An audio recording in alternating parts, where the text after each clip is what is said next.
Hi again. I'm back with another movie that I saw, and this time the movie that I saw was Hollywoodland, right there. And first off, I want to say that this movie really reminds me of The Black Dahlia. You know, probably it could be because they're both about, famous murders that happen to do with famous people, or it could be that they both took place, I think in the 50s, or it could even be the way that they were shot. But, even on Wikipedia it says that this movie is somewhat alike The Black Dahlia. Although on Rotten Tomatoes they're different in the way they're reviewed. Rotten Tomatoes, I think this has like a 69% freshness rating, and The Black Dahlia has like a 36, something like that, rotten rating. So this one has been, reviewed to be better. I actually haven't seen The Black Dahlia, but I should check that out and personally see what I think. So first off, second off, I guess, this movie, I didn't really know what to expect going into it. It looked like from the box arena, I might think this is a movie that could actually be it for an Academy. I guess not. But, right on the front cover you can see it has, you got Adrian Brody, Diane Lane, and then you got Ben Affleck. So, it's got three pretty well-known actors. And, I like all three of those. I've seen Ben Affleck in more stuff, so I like him, better than these other actors and actresses. But I think the acting in this was pretty well done.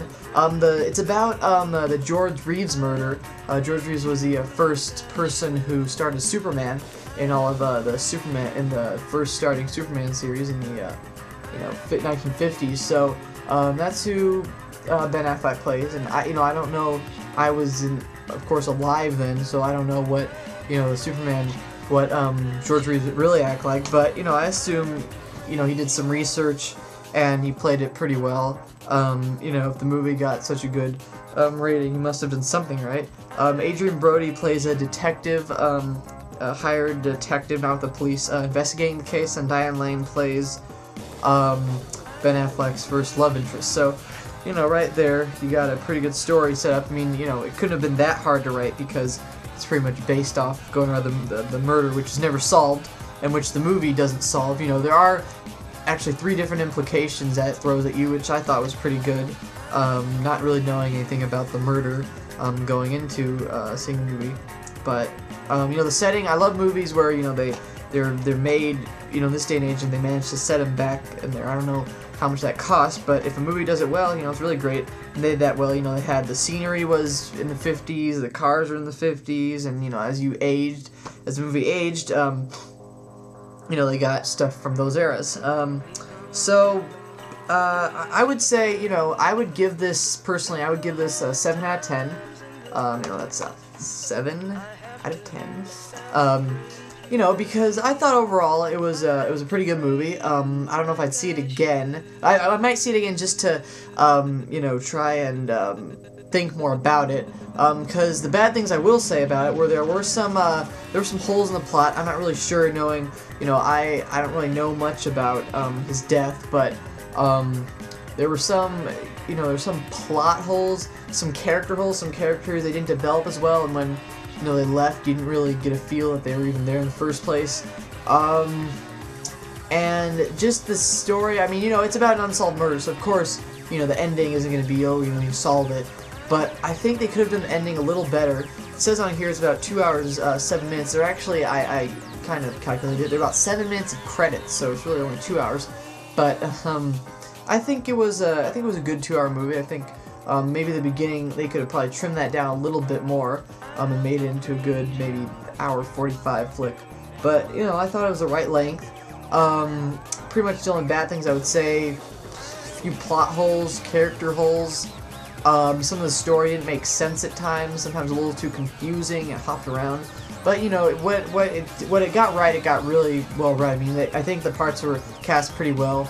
I think the acting was very good. I like, all these actors, especially I like Ben Affleck. A lot of people say they don't like him, but I like Ben Affleck.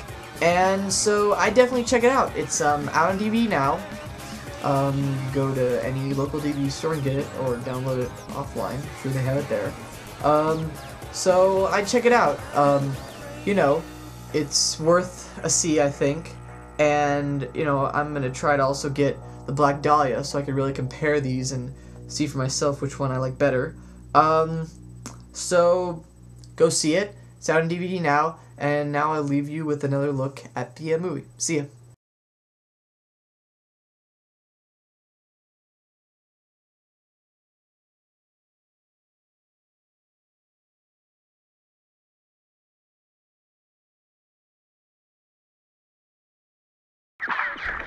Help! Help! They've robbed the Dockville Bank!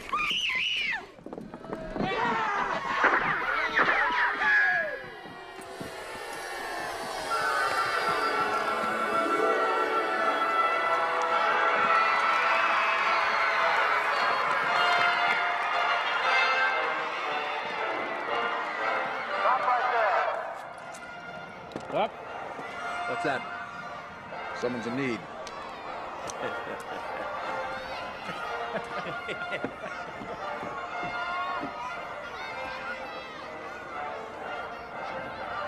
You can't see my penis, can you?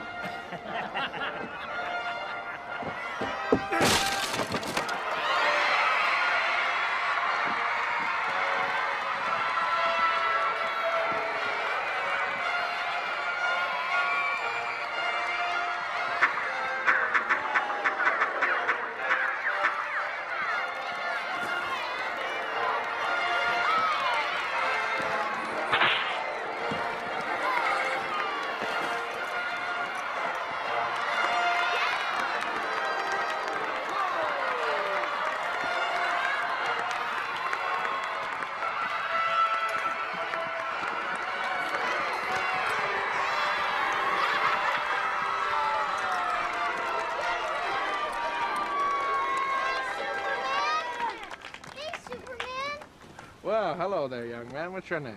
Kenneth Giles. Can I shoot you?